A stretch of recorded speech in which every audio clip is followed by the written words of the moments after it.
Thanks for joining us again on GBGuns for part 2 of our coverage on the Shield EZ Performance Center version. Everyone's favorite little 380, but souped up by the Performance Center with some improvements. Probably going to need a brush on that, looks like.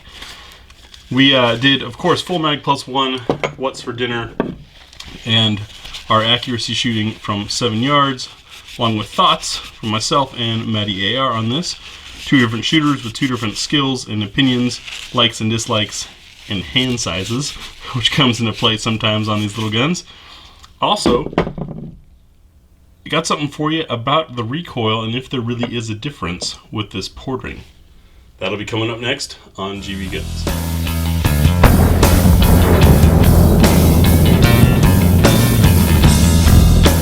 So before we get too wrapped into the review, I want to go over the porting and slide cuts and if that really makes a difference or if it's just aesthetics.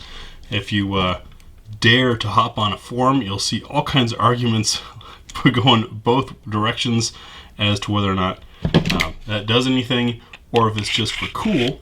So we decided to do some high-speed footage, slow motion, at 1/16 speed, shooting both this gun and the original EZ 380. One with me shooting, another with Maddie shooting. We have different hand strength, hand sizes, etc. So as 2 different shooters, we're gonna have 2 different effects. I'm gonna roll in that slow motion footage and show you first how it performed in my hands. I did notice in the video that it looks like the port on the barrel itself is not what is causing the difference. So the port is supposed to be venting gases upward, pushing the front of the barrel down, and that helping mitigate rise. If you look at the slow motion, it looks like the rise is about the same. However, I did notice that the lighter slide coming back and closing home seemed to dip a little bit less. Now in Maddie's footage, you will also see that the difference is slight. It is there, but it is very slight. It was still pleasant to shoot. The gun was already pleasant to shoot. Is there a huge difference? I can't say. However, I can say that the difference is indeed there and notable when you look at the slow motion footage. Probably more notable in the hand because it is a matter of how the recoil feels and performs in your hand. So just wanted to put this footage out there and let people see in slow motion if there is a difference. Now, what kind of velocity loss or change might you have on those rounds? Well, that's where the what's for dinner test is going to let us know if this gun will still cycle things. Start things off as always with the full mag +1 in our Smith & Wesson Performance Center M&P Shield EZ. That's a mouthful. So safety on, and we've got the loaded chamber indicator popping up there. Put in our full mag of 8. So now we've got 9 rounds. I do like these windowed mags. It's really easy to see how many rounds are in there. Let's see how it does.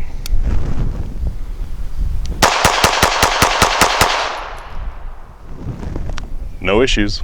What's for dinner has a difference factor of more than 2 this time. We're going all the way down to 50 grain, moving up through 102 grain. We've got steel case, aluminum case, brass, nickel-plated brass, hollow points, round nose, and some pointy stuff here from Inceptor and Ruger ARX ammo. When we're firing 3 shots of each load, the intent here is to see 1, will the gun pick up from slide lock? 2, does it create enough energy to cycle the gun? The 3rd shot is a bonus, and we're looking to see if it can lock the slide open. That's all you need to know if it's going to run these rounds. Anything more than that is testing the magazine. We satisfy that part in our full mag +1. The what's for dinner starts off with our lightest load. This is a 50 grain, really light, claiming 1,500 feet per second. Liberty Civil Defense. Be interesting to see. It's a pretty bullet, big, wide open hollow point. But I guess that's what happens when you only have 50 grains. I'll start at the upper left target there.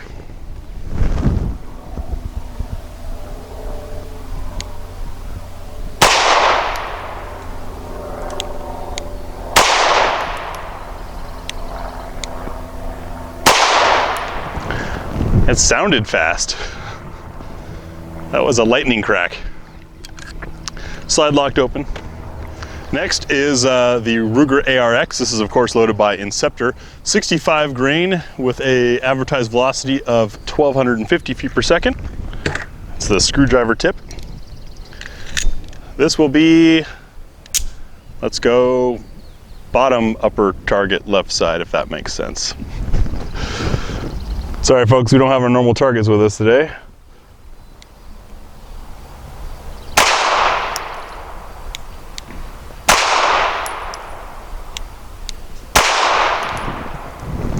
Tell you what, these super light loads make a crack of a sound when they fire. Next is an Inceptor load. This is a 60 grain, advertised 1230 feet per second, so slightly slower because of course it's slightly heavier, round nose projectile. This will be the center target.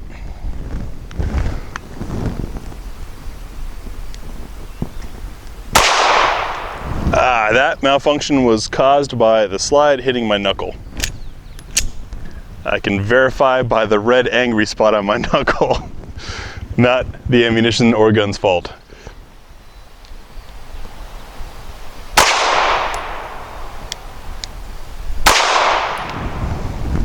And we had slide lock. Oh, that stuff always smells funny. Next we have the Legend Pro copper hollow point. This is an 80 grain, advertised velocity of 1050 feet per second. Upper right target. See if I can keep my knuckle away from that slide.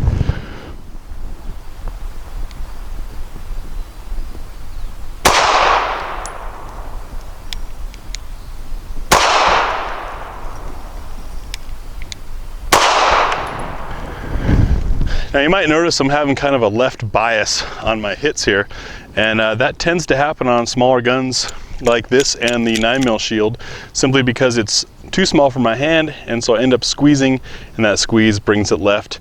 I simply haven't taught myself how to compensate for that yet. Next up, Hornady Critical Defense. This is a classic 90 grain, advertised at 1000 feet per second. This has a little red pencil eraser inside of it, so bad guys can feel their mistakes. Lower right target.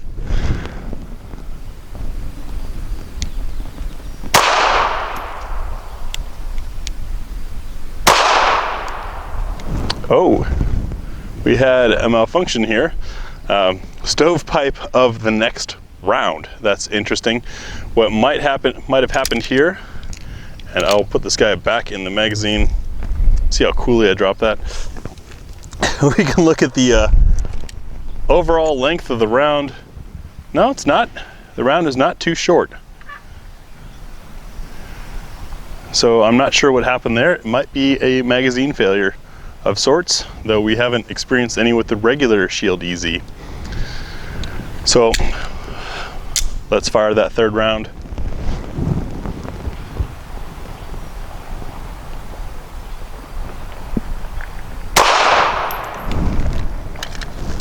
And we had slide lock.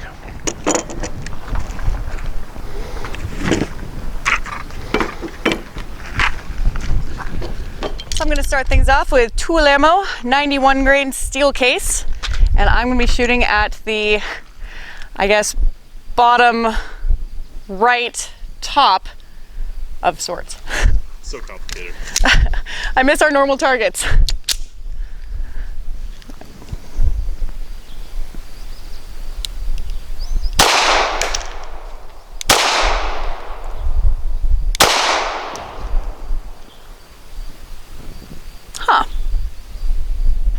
Okay, so before I get into shooting the S&B 92 grain, I would like to mention that for the last ammo, my accuracy was horrendous. Not 100% sure why, but I think it might have had something to do with the weird reflection in my sunglasses versus the bright orange of the target. But there's only one way to find out, and that's going to be while I just keep on shooting. So hopefully we get better, because we sure can't get much worse. Oh, that's not true. We could get worse, but we're not going to justify that. All right. Well, why don't we go for the bottom right lower target.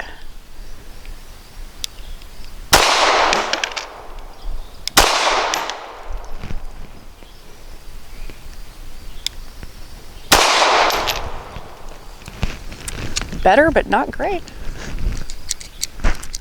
Next up, for my accuracy, apparently, we are going to be doing the Blazer aluminum, and this one is a 95 grain. So we'll see if this does any better. The good news is we're looking more at does the gun cycle with the ammo than accuracy.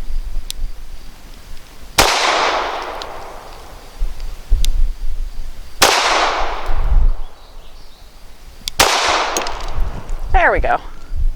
Better.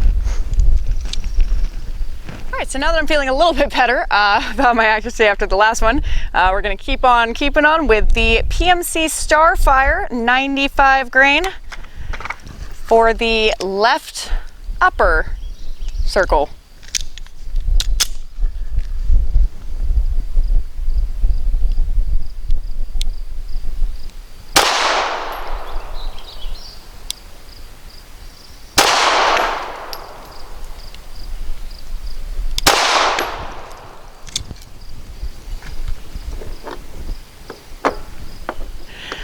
And last but not least for this is Remington Ultimate Defense Brass Jacket 102 grain for the lower left circle on this.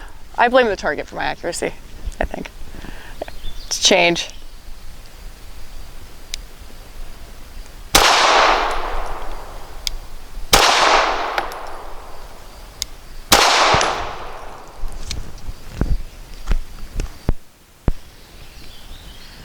So for the accuracy portion of the day, we're gonna be rallying through with some Fiocchi 95 grain.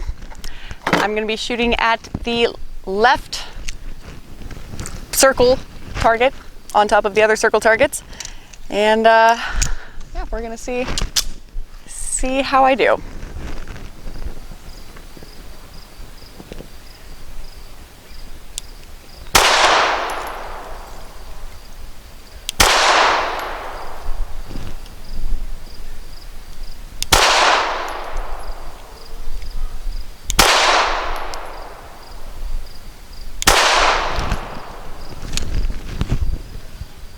Right, for my 5 shots from 7 yards, I will also be using the 95 grain Fiocchi full metal jacket. We don't have any match ammo for this. I don't know if 380 match ammo exists. If you know of some, please comment down below. Be shooting at the right target there. Let's see if I can counteract that over squeeze left pull that I tend to do.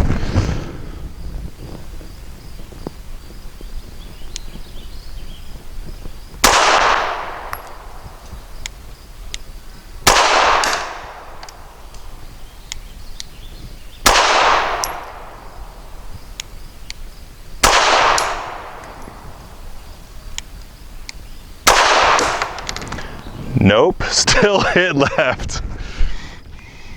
Okay, so to begin, I love this gun in terms of it being aesthetically pleasing, in terms of the trigger, in terms of the grip. Pretty much the gun itself I love. My accuracy with said gun, not so great. Could be that I'm having a bad day. Could be the fact that we're using a different target today. Could be the sun reflecting. Could be the fact that, you know what, sometimes people just have bad days when they're shooting. It is what it is. That's the reality. And as a good reminder that I'm not a professional and have no kind of like crazy army training doing this. I'm still relatively new, clearly. But I can't really say that it had anything to do with the gun. I love fiber optic sights. I think that the gold is really fun. I love the safety mechanism that's back here. Trigger pull was great. Fits in my hand perfectly. It's an EZ, so we all know that it is easy to rack that slide, and the magazines with the little thumb helper there, and they have the open window so you can see. I mean, there's everything that I love about the gun right here. I just can't shoot very well with it apparently today. So I guess I'm gonna have to take it out again one of these days and see if my accuracy improves. But for the purposes of today, you get what you get with me, and today it wasn't that great. So, as you saw, the accuracy, I still hit left and a touch high. My challenge, and it's no discredit to these sights whatsoever, fiber optic sights are great for quick acquisition, for dim light, and for defensive shooting. I tend to lose the top edge of the front sight post on a fiber optic front sight, and that's what happened here. So it kept kind of coming high and then back down. Sights are an optional thing, let's not worry about that. The gun function, no problem whatsoever. I did catch my knuckle on the slide back here, and that's probably because my hands are potentially oversized for this gun.